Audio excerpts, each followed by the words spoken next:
com as nossas dúvidas, né? Já embaixo da letra já respondi também aqui. Várias outras questões que foram colocadas aqui, eu já respondi todas, né? Todas elas.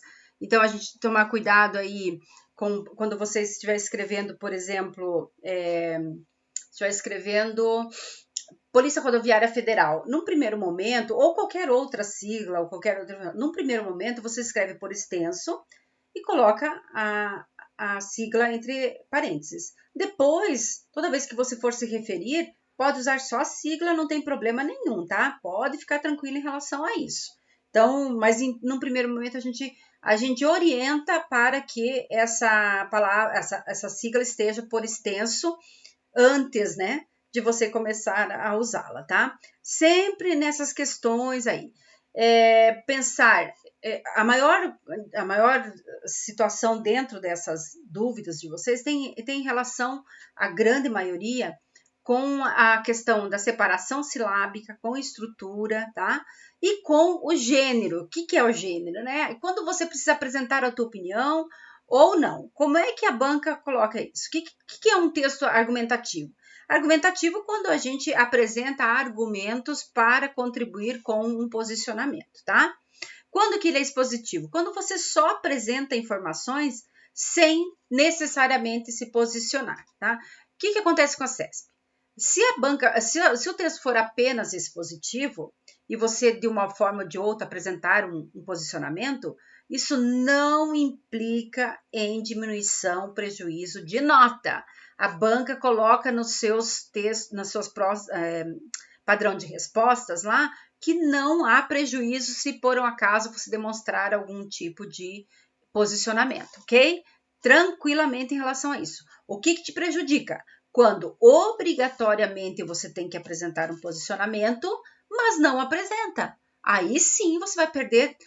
Na última prova da Polícia Federal, acho que foram 4 pontos ali brincando, porque não foi a maioria aí, a maioria não, mas um número expressivo de candidato não olhou o enunciado que pedia ali, solicitava um posicionamento, e aí perdeu 4 pontos, né? Então é uma pontuação muito alta para você deixar de lado, tá?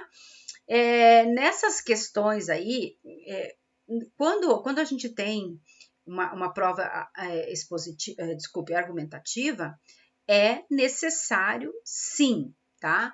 Que você deixe claramente expresso qual é o seu posicionamento, tá?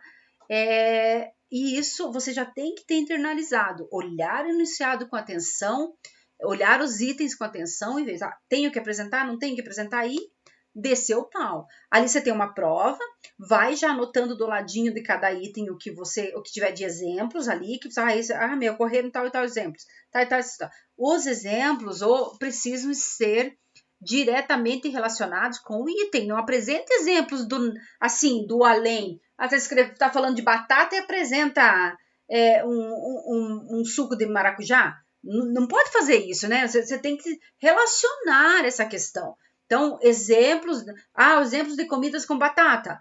Purê de batata, batata frita, batata assada, entendeu? Tem que ser relacionado. Me perdoe pelo tipo de exemplo, mas para alguns é necessário ser dessa forma, para que se entenda que o exemplo não pode estar muito diferente, ou não pode estar nem um pouco diferente do assunto que está relacionado lá no item, tá? Como encontrar, por exemplo, argumentos sem se perder tempo. Não, gente, argumentação, o conhecimento se adquire antes da prova. Por isso que, quando vocês estão fazendo redação, eu digo para vocês, tem que estudar o tema antes de escrever, tá? Você não pode ir com aquele pensamento, mas na hora da prova eu não vou ter onde pesquisar. É por isso que você pesquisa antes, entendeu? Porque é igual qualquer matéria.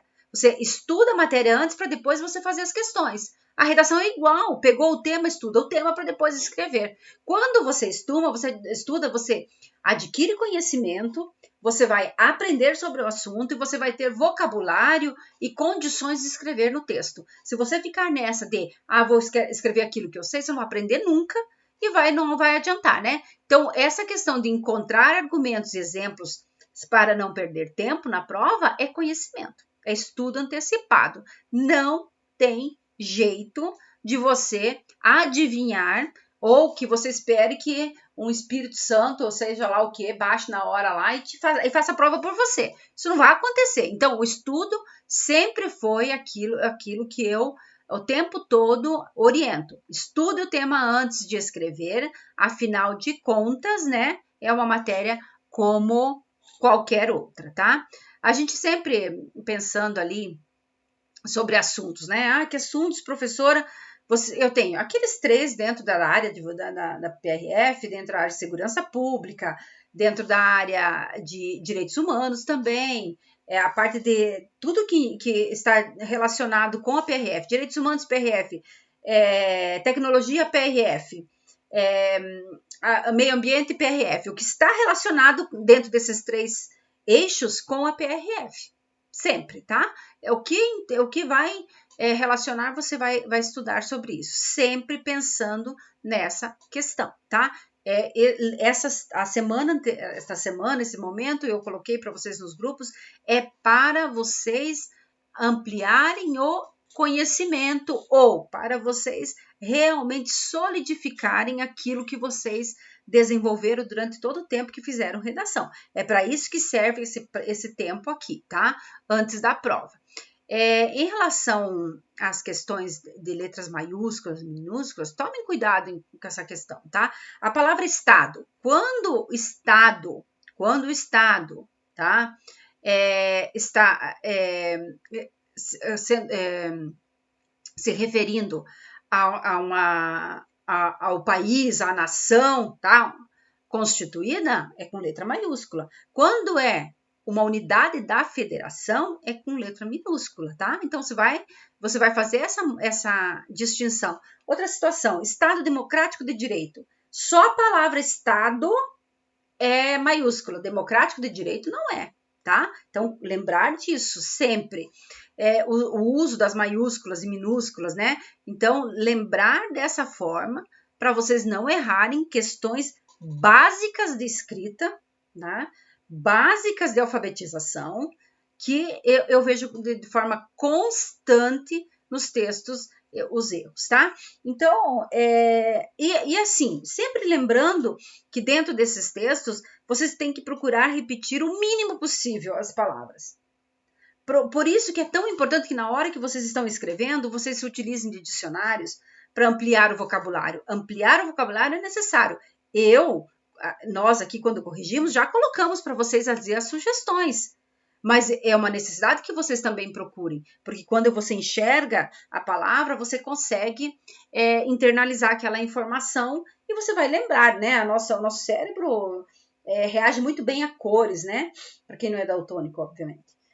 Reage muito bem a cores, então e a imagens.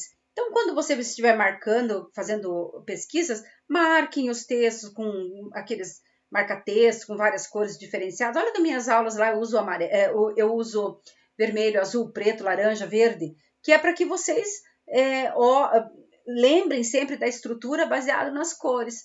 Para o estudo também, eu sei que vocês fazem isso para outras matérias, então façam para a redação também, tá?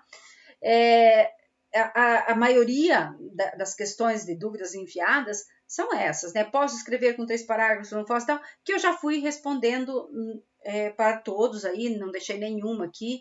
A questão o que mais me preocupa é a separação silábica, por incrível que pareça, porque isso irrita o corretor, e aí ele vai perder mais tempo no seu texto, não vai deixar passar um monte de coisa que eles deixam, tá? Porque você teve um erro grosseiro, primário, que é de separação silábica. Ou ultrapassa a margem, situações básicas de alfabetização. Então, cuidado com isso, tá? Isso é para que o corretor passe o mais rápido possível pelo seu texto, não para zerar, pelo amor de Deus, não, mas porque a resposta está muito clara e objetiva ali, tá? Então, essa parte de dúvidas aqui todas respondidas, vamos para a parte que interessa também, que são as respostas para os temas.